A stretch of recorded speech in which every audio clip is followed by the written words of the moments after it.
Part 2. I clean the floor. Passe the grinder. Passe le grinder bien passé. Clean it. Now I'm gonna wash it. A lot of dust, packet, poor thing.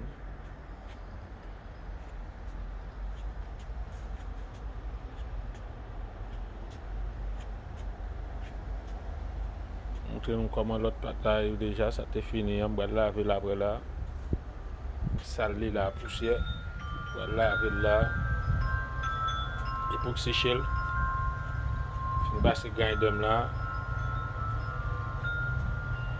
Fin là devant porte là, mets ton base là. Mets ton base devant porte là. Laver, faut on va le boucher crack ça là.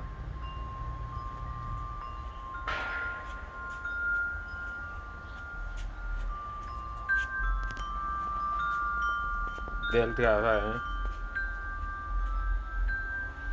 Yeah. On s'en prépare le floor pour epoxy shell là.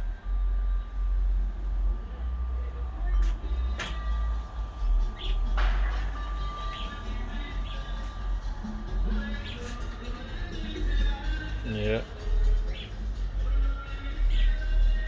Ça me peut tirer tout bas moi ça là.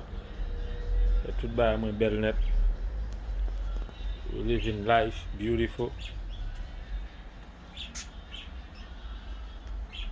You know, see everything after part 2, okay?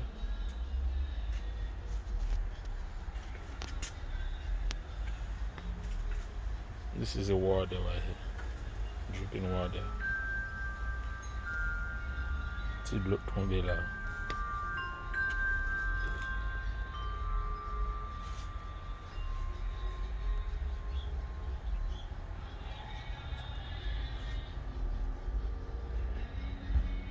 See you part 3, okay?